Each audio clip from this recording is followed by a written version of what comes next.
Hello, everyone, and welcome from me and my cat to the Sabrina Scott podcast. I hope everyone is doing amazing and easing into the energy of this new year.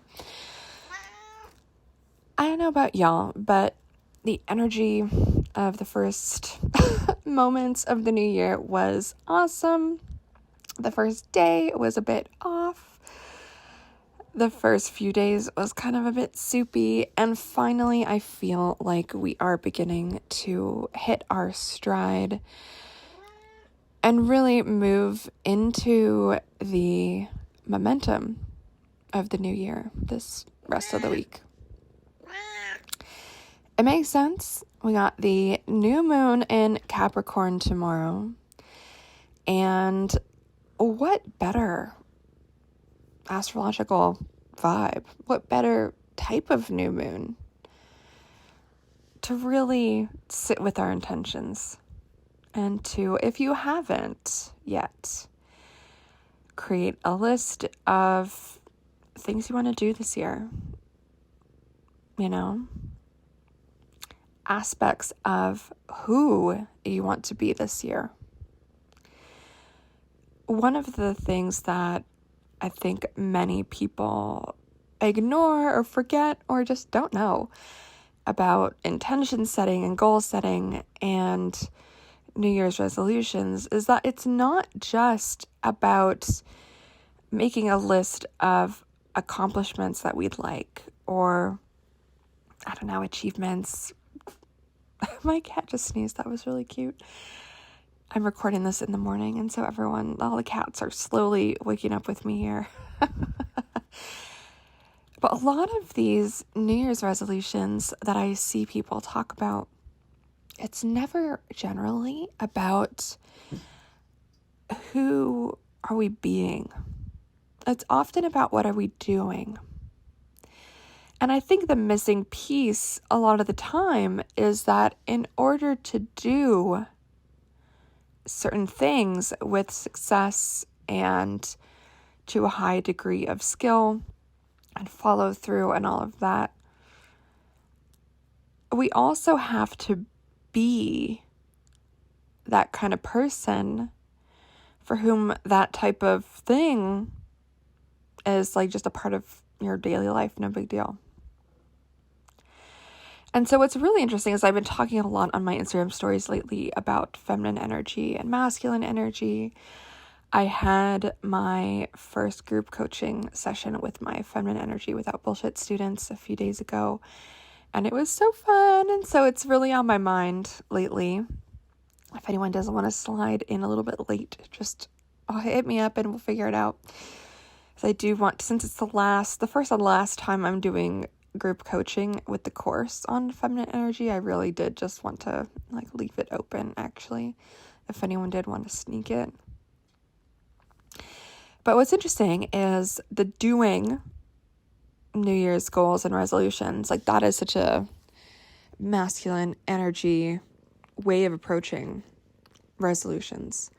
And I don't think that's even necessarily a bad thing. I think it's just half the story, half the picture. And so if you've already made your New Year's resolutions, if you already have that list of I'm going to do this, I'm going to do that, I'm going to, we've got this fun list. And I love lists. I think it's great. As a Virgo rising, it makes sense. Love that. But if that's all you've got, notice what your list looks like if you've already done it. Notice if it's all about doing this and that. Or notice, do you have anything listed out about who you want to be and how you want to feel?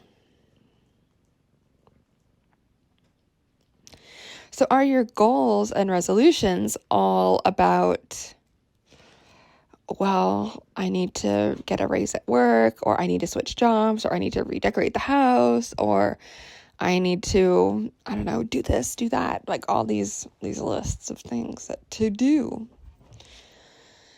And just notice how many of those things on your list are more about feeling, and being.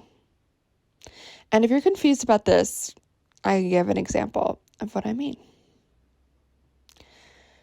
I want to feel at peace on a daily basis. I want to feel content on a daily basis.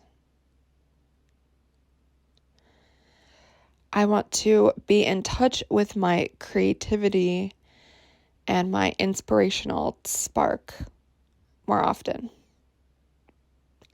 Those are New Year's resolutions that I would say are more feminine energy type of resolution.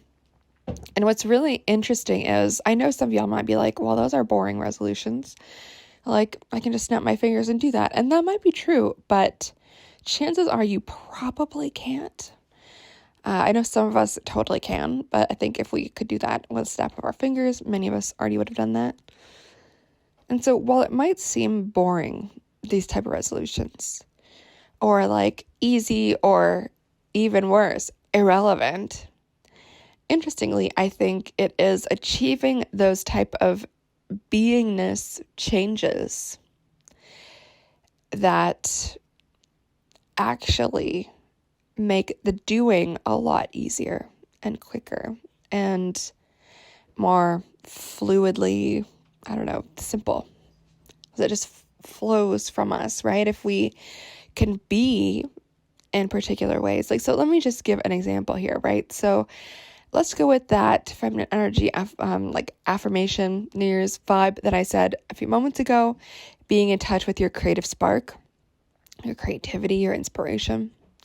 If that is the being resolution, there's probably some doing resolutions there right next to it, which could be, I want to paint more. I want to finish this book I'm writing. I want to write 10 books. I want to write a new song every month. Whatever it happens to be, right? And why this beingness resolution is important to strive towards, or to begin to slowly shift our energy to embody that way of life. When we do that, all of those other doing resolutions become so much easier, because it's a byproduct of who we are deciding to be. Do you guys see what I mean? And so I think this beingness type of resolution is often ignored or forgotten about by folks. But if we can shift our beingness, and if we become the type of person who, let's say, is creatively doing output all the time, chances are that person is in touch with their creativity regularly. That's just a part of who they are. And so, of course, it goes both ways. We can shift our beingness by our doing. And we can also inspire our doingness from a place of being. It goes both ways. It is like a yin-yang image, kind of. And if you have not done any of this quite yet, and weirdly, I actually have only done half of my usual list making around this time. I've got my 2 big resolutions, 2 pillars, but I actually have not yet made my little lists around different areas of life. And the lists I usually make are resolutions and goals around my business, and I usually separate that in a few categories. So writing, courses, what else? Outreach. I also usually have a list around social. So that could be around dating, or seeing friends, or just getting out into the world and doing an activity alone, doing something random. And I usually also have goals around health. And so the one that I really thrived at last year was leaning back into cooking a lot. And so what's really interesting is I used to live off of takeout and delivery, and never unhealthy stuff. I've been vegan forever. And so it was often global food places, like Ethiopian food, and I would eat those leftovers for a few days. And it was super cheap, actually. It would be $25 for, I don't know, like 4 meals or something. I guess it's not super, super cheap, but it's like, it's good enough, you guys. So it would be stuff like that, or Thai food, or whatever. So it wasn't necessarily unhealthy, but the problem was it was getting a bit expensive. And I also just missed the health factor of cooking from home. And there was something really nice about that self-reliance and that taking care of myself. Like, I wanted to really feel more empowered when it came to that, and to rebuild that habit, because I used to cook a lot when I was younger, but mostly out of brokenness and necessity. But so I wanted to just kind of come back to that. So that was on my to-do list for 2023. And thankfully, I definitely kicked the ass of that. Like, I don't even really remember the last time I ordered delivery food. But one of the things I did not do was more yoga and Pilates. That was on my list, and I did not do that. So that is my main health goal for 2024, because I did not do that for 2023. So you might notice that if you make these audacious goals, and I do really suggest being a bit delusional about your goals, like, go crazy, make the longest lists, because I'm sure you guys have heard this very corny phrase, shoot for the moon, and if you fail, you're only going to land among the stars. And I know that's very cheesy, but I think it's also very true. Right? Because when our goals are smaller, we tend to achieve less. And if we do have absolutely delusional, crazy, awesome goals, we're going to probably exceed where we would have been if we just made like normal goals, right? So the point is not necessarily achieving every single thing on our list, even though I mostly did. I would say I got like 80% of what I wanted to do. And so that 20% that I did not yet achieve, I've just moved along over to 2024. And so I just also really love the act of goal setting, because it reveals to us what lights us up and where our desires are. And that is really important for us to know, right? And so back to this new moon in Capricorn, which is happening tomorrow, perfect time for intention setting. So that's actually when I am going to be doing my additional goal setting, resolution making, and intention setting, and really taking some time to visualize who I want to grow into this year and what types of things I want to accomplish. And so there's going to be being and doing resolutions. There's going to be a list of different areas of life, things I want to be doing and achieving and feeling in different areas of life. And so all of my goal setting and resolutions are going to be that balance of masculine energy goal setting and also feminine energy, ways of being, ways of feeling type of intentionality. And so if you haven't done any of this yet this year, it's okay. It's not too late, even though it might feel a bit like it is too late, but it's not. Just do that tomorrow. Make some time, because it is a new moon, and that new moon energy can be felt today. It's going to be felt tomorrow, and then it's going to be also felt the day after the new moon as well. Sorry, guys, I'm still got a little bit of a sniffle from my cold last month. I'm still a little bit recovering, almost there. So that is what I would recommend, my friends, is to really take some time over the next few days to sit with this. And don't make it overwhelming. Like, maybe you are the type of person who loves an in-depth, multiple hour-long ritual. If that is you, by all means, please go for it. But if you're someone who's like, oh my God, it's so overwhelming, I already have too much stuff to do, that's okay. Set a timer for 30 minutes. Sit with your journal and go hard. And if it's easier, separate into 2 lists. Personally, again, I've got 20 lists of different categories, but that makes sense. I'm a bit of a Virgo rising, organizational OCD person. So that's what works for me. That's what lights me up. That's what brings me joy. It doesn't overwhelm me. It actually really excites me. But if you are someone who's I don't know, feel free to just make 2 lists, right? We can label that masculine energy list, feminine energy list, or you can just label it doing and feeling. Whatever resonates with you. Once we do have that roadmap for ourselves, moving into this next season of our life becomes so much easier. And so you might notice those disparities, those differences between who you are right now at this exact second and who you want to be in the future. That's okay. If that brings up emotion for you, that's okay. And it just allow that to, if you can, inspire you even more to prioritize these different things this year. Okay, friends, that's the episode. I just wanted to make it short and sweet for today. I hope everyone is doing amazing. Also, I sent this out to my email list, but I know some of y'all are not on there. So I have been spending the last month and a half or so switching all of my courses and all of that, my programs, my workshops, etc., onto a new platform. And so if you have purchased a course from me in the past, sit tight. Some of you will have received invitations to the new platform. It is a little bit half-baked right now. It's a little bit ugly because I haven't fully transferred all of my image-based assets and customized everything quite yet. I'm still working on it. It's taken a lot fucking longer than I thought it would. Makes sense. But the transfer is going to be awesome because it's going to give me this ability, first of all, to have everything in one place. Eventually, my website and my email marketing is on this new platform too.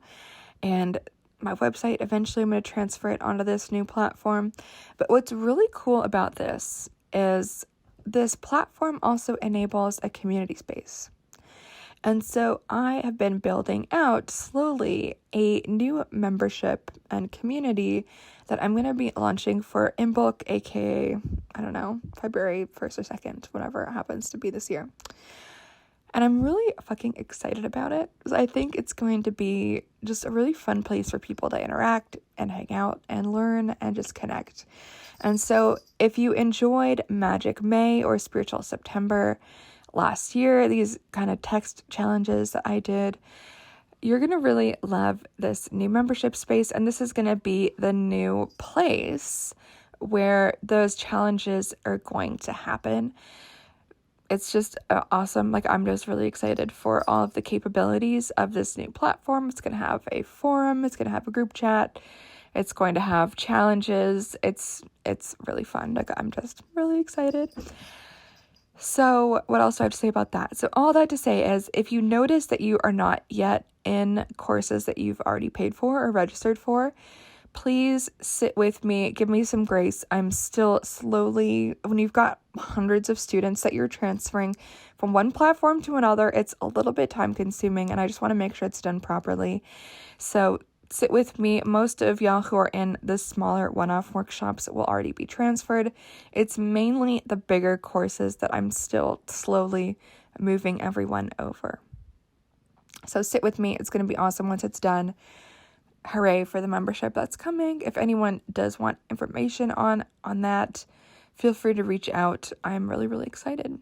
And I guess a few other minor things I just wanted to flag. So I haven't really announced it yet completely, but before the end of the month, I do want to teach, for the first time in forever, a pay what you can workshop. So I do want to teach about doing year ahead readings. And so if you have not done yours yet, it's going to be really fun. It's going to be a workshop, pay what you can. I think the lowest I'm going to let people donate is probably just under $30, $29 or something like that, just as an energy exchange for my energy and my time. It is a lot of work to put these workshops together. But if you can donate more, obviously, please do. But if you can't, that's okay. I still want you to be there. And so that's kind of what I'm going to be doing for this offering. It's going to be really fun. So if you do want to be invited, I haven't set a date quite yet, but it will be before the end of the month. And then I keep pushing this workshop back. It just hasn't felt like the right time to teach it.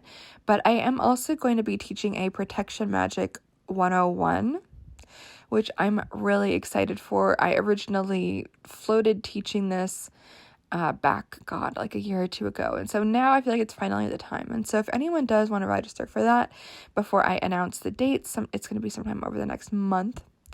please do let me know. My email is ceo@sabrinamscott.com. Of course, my website is sabrinamscott.com. And then my Instagram, you can say hello at sabrinamscott. I also did do a fun tarot card pull for the week ahead on YouTube yesterday. So if you haven't checked that out yet, go on over to youtube.com/Sabrina Scott. Those are free to watch as always. And at the end of that week ahead card pull, I actually did do my daily card pull on video with my tarot journal just to demonstrate how I tend to use it and how my journaling process looks like and how I interpret cards for myself, and also how I record and write down what I'm noticing in the journal itself, the Card of the Day Tarot Journal by me, which you can grab on Amazon. Just look up Card of the Day Tarot Journal, Sabrina Scott, and it will pop up. Okay, friends, that is it for now. That's it for now. I hope you guys have a wonderful day, and I will talk to y'all soon. Much love. Bye.